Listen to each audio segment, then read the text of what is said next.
Mr. President, point of order. Yes, Senator Raffy.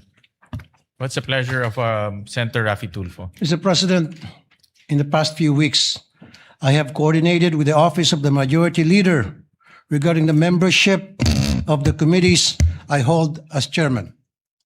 In fairness to the Majority Leader's office, they have extended all efforts to formalize the election of the members of the Committee on Public Services and Migrant Workers. What disturbs me is that it is the inaction of the minority floor leader to confirm these memberships that holds important LEDAC bills hostage, such as the Department of Water, crucial franchise bills, and the OFW reintegration bills. To my colleagues in the minority, maraming salamat po for your confirming your intent to join my committee. But to the minority leader, my good friend, Senator Pia Cayetano, it is time that we cooperate so that we may get back to legislating.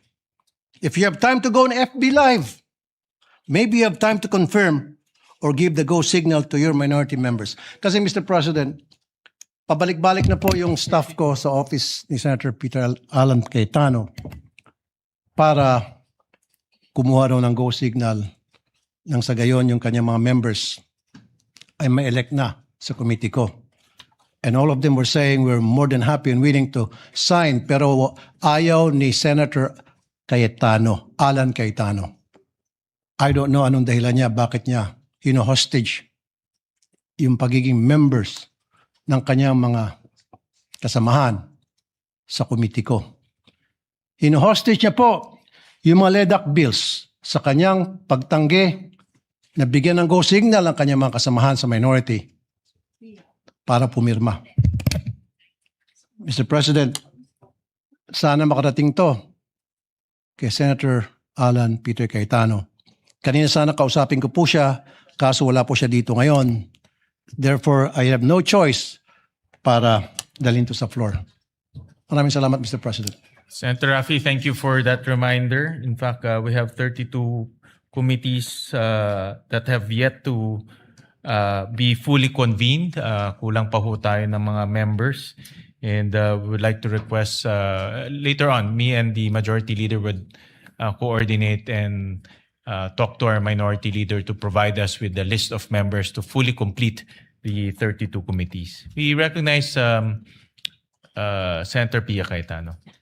Thank you, Mr. Senate President. Actually, I don't really have to stand anymore because the Senate President already responded in the manner that I believe is becoming of the Senate.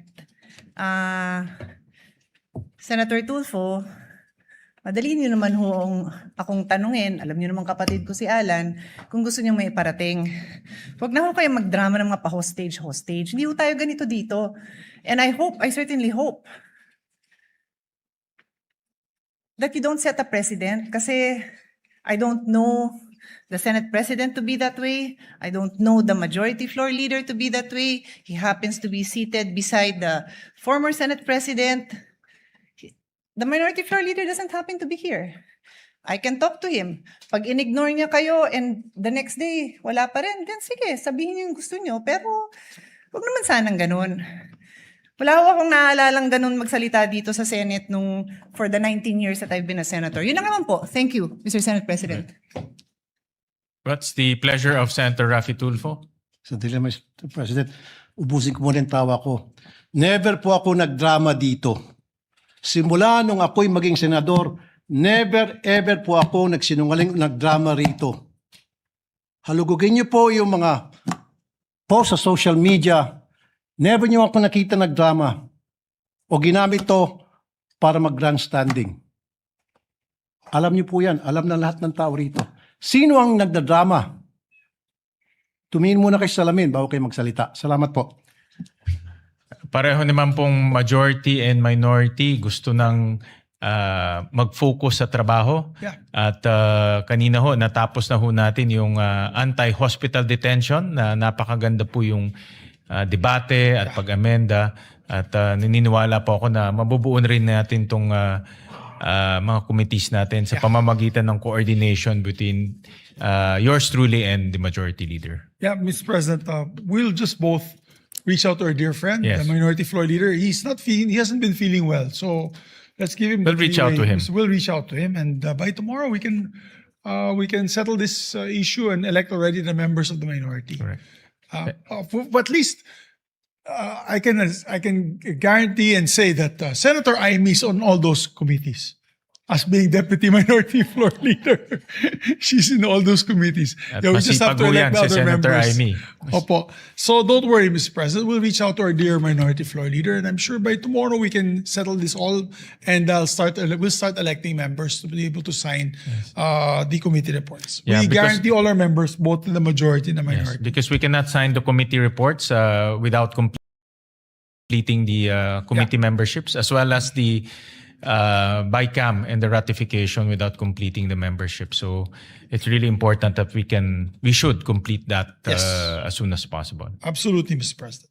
And finally, Mr. President, before we adjourn, just two administrative matters. Mr. President, following are some of the measures relating to PAC-SELEC initiative pending referrals to the order of business.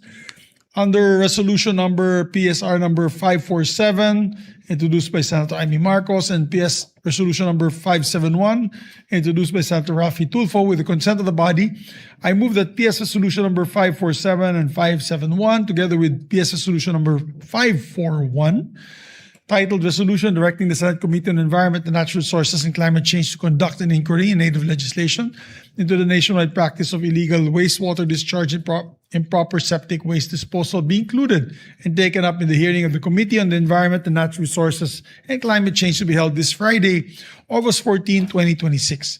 This is without prejudice to the referral to be made on all other measures in the proper time. I so move, Mr. President. Is there any objection? Hearing none, the motion of the majority leader is hereby approved. And in the like manner, Mr. President, in relation to PS Resolution number 588, titled Resolution Directing the Committee on Economic Affairs to conduct an inquiry in native legislation into the domestic steel industry, which is likewise pending referral of order of business. With the consent of the body, I move that the measure be included and taken up in the hearing of the Committee on Economic Affairs to be held this Thursday, August 13, 2026. This is likewise without prejudice to the referral to be made at the proper time. I so move, Mr. Is President. there any objection? Hearing none, the motion is approved. Thank you, Mr. President. With that, I thank all my colleagues for their work today.